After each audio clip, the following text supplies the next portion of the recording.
Nakakalibot po ito sa rin ito. Opo, pag nagkano na po. Opo, yung ano po yun. Langis. Yun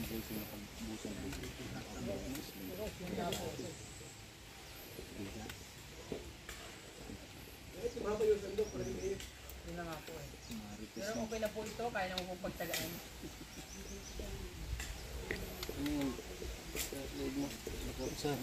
Lipay.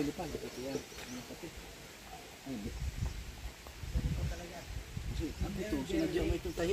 Bitin lang. Pero kung wala akong pasok kayo sa school, ay talagang siya kamaga ako. Kasi po nag-finish po na ano po ko sa school kasi nagpapalit ko sa sila. Baka wala na natira. Tingnan mo niyo. Bitin na nga ulit, tinahi pa. Oo, piniksik pa lalo. Ano nangyari dyan? Binitin na. Tapos si Bado hanggang tuhod. Oo. Pwede naman po kayo magbuko-buko muna. Ayan o. May buko naman. Pati naman buko yung tuhod. Oo.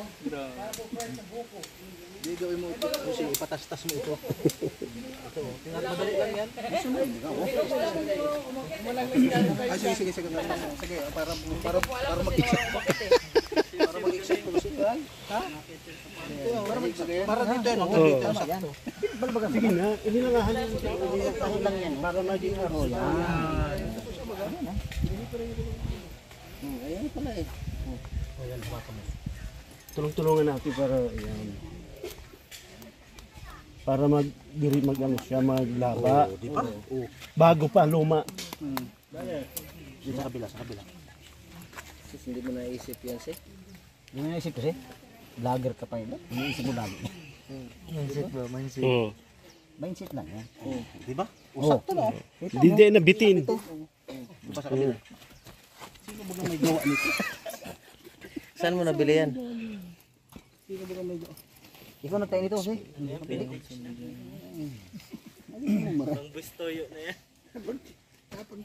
Pag hubad mo niyan, si pirmahan mo yan at dalhin natin kay Bustoyo. Oo, di ayos na. Hindi na siya bitin. Grabe. Dito naman tayo ngayon. Kasi sobra yung damit. Babawasan. Oh, nakita mo si ano masasabi mo sa Team Kalingap? Dahil naisip yung hindi mo naisip. Ha? Oh, nakita mo bago. Tuwa na si Jose, brother. Tikit-tikitan mo yung dalaga namin. Naglaro kayo dun sa bata. Sige. Sabi mo, ang ganda ng bata no? Pag nakita ni Kuya, partner yan. Love team. Grabe. Si tawag ka. Dito ka dumikit at nandito mo. Ano yung query? Hiram lang niya dun sa barkada niya. Pagpatahi pa tuloy. Bagay, gilid man lang. Hindi na nga nakakaimik eh. Pambihira, hiniraman ko lang ito. Sabi mo, bakit nanghiram ka rin? Bakit mo pang tastasin niya? Hawak-hawak mo. Ito lang hawak. Kasi kung di mo hawak yun, di ko matastas yun. Wala na siya magagawa. Pighawak-hawakan na talaga eh. Ang kalinga pa ganyan sa turulungan Oo, nandiyo. Wala na talaga magawa. Wala na. Kasi Si Jose wala na talaga magawa. ilan yun humawak. May sundang pa. Favorito din ni Dadong Rowel yung pantalon ng ganyan. Oo. Lalo na pag medyo mahaba-haba.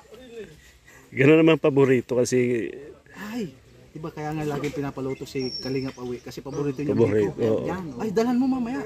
dadala natin. Dalhan mo ng biko. Kahit kunti lang, matikman lang yan. Paborito ni Kalingap Awi yung biko. Biko.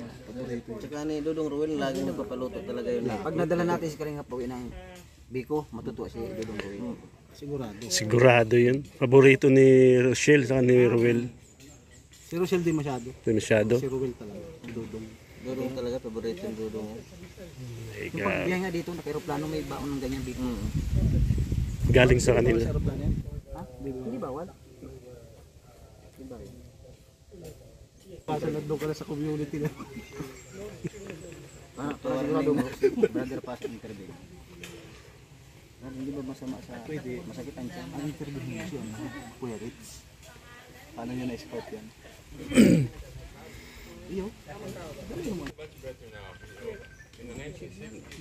Susi, oh. Kasi, Ano ba, para pag nag-scout tayo, sanay ka sa mga yung mga joke ba ganun.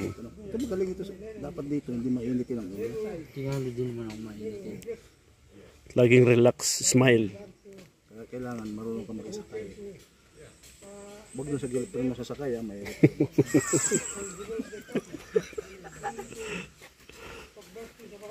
pero kasi anong mawala ka dito? Anong nangyari sa'yo? Bakit ka matagal ka nawala sa dito? Saan ka nagsusuot?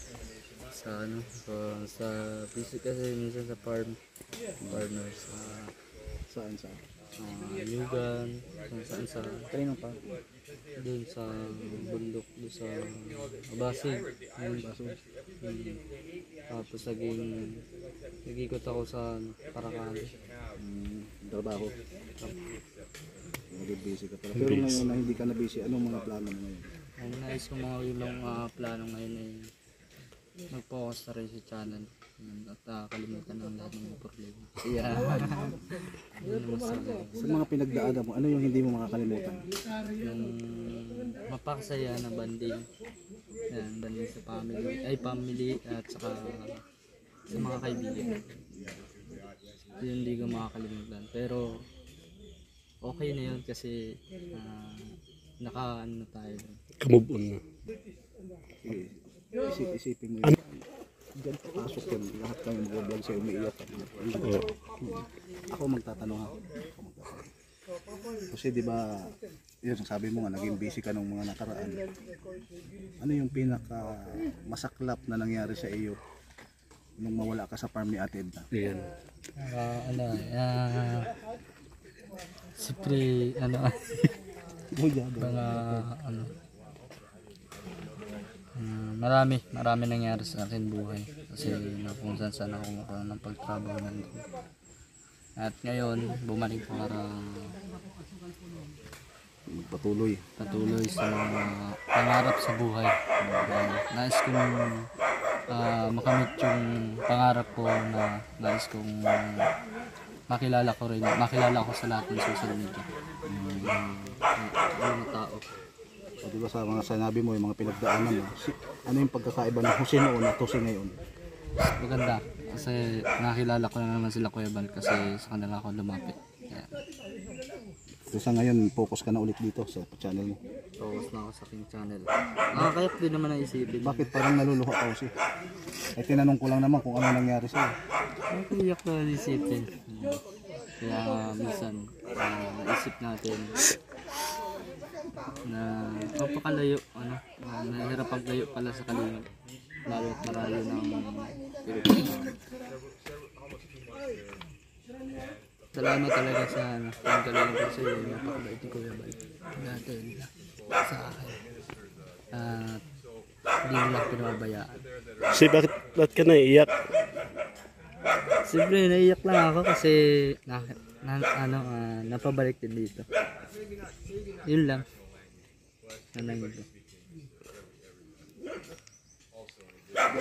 Engineer, sobrang sobrang nakarelate ako sa story ng buhay niya. Kasi dati sa farm, talagang nagsisipag ito, nandun sa farm dati na. Hanggang sa dumating yung punto na nagkaroon siya ng girlfriend. Nagkaroon siya ng girlfriend. Opo. Ayun. Nung nagkaroon ka ng girlfriend, naging masaya ba ang buhay mo o ano? Ano ba nangyari? Okay naman po. Naging masaya din ako na tayo. Hindi nasira yung buhay mo. Kasi ay nakakausap din araw-araw pero hindi pala yun dapat sapat na para down yung channel mo para sa girlfriend mo. Kailangan talaga huwag mong pabayaan. Ang pababayaan. Kasi nalulungkot ako doon sa pangyayari kasi noon araw-araw na lagi ako na sumbatan. Doon sa mga tiwil tiyahin ko naman. Kasi Tiyahin ko po. Lagi ako nasabihan nila bakit ako malas sa trabaho. Sa trabaho ko dyan sa dati sa pakabuhan kasi napakapin na yung sinasahod ko po. magkano siya Sa loob ng isang buwan na yun nakaka-1,000 po ako. 1,000 Piso. sa isang buwan? Ay, isang araw. Isang araw. 30,000 isang buwan. Opo. Laki. Laki. 30,000. Opo. Anong ginagawa mo lang? Ano po ng bababa ng mga... Sisid ka? Ilalim. Hindi po, nag-ano po ko ng nagbabago ng mga ginto. And deliver. Dahil sabi nga nila, sayang daw.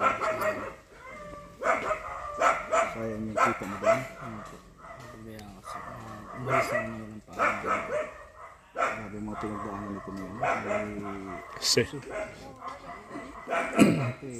Basta ano mo lang, ang payo ko lang sa iyo, sa pagpatuloy mo lang kung ano yung magandang naiisip mo na para sa kinabukasan nyo ng inyong pamilya, lalo ni ano pangalan nito, yung kapatid mo doon? Si Rupa. Isipin mo lahat para sa pamilya, wag para sa sarili mo na ano. I-set aside mo muna yung para sa sarili mo. Unahin mo yung pamilya, ano. Basta focus ka lang. Iwasan mong maging mainitin ang ulo. Iwasan mo lahat yung mga negative, ha. Focus ka lang. yan. At nandito si Kuya Agul mo para alalayan ka. Ngayon, anong masasabi mo sa mga payo sa iyo ni Kaporonde? Siyempre, wala na akong ano. Lahat po yun ay pinapakinggan. Wala naman kasi akong masama talaga. Yun lang. O, shoutout kay Ate Micaela. Sa kabila, parang di pa. Ay, ito pa lang. Ay, mga kalingap, hanggang dito na lang po ang ating video.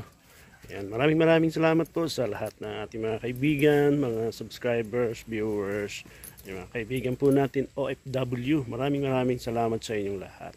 Ayan, pasupport naman po ng aking YouTube channel, Engineer Agol, at syempre ang ama ng Kalingap, Kuya Bal Santos Matubang, Ate Edna Vlog at Kalingap Rab. Bye bye, God bless, see you next vlog po.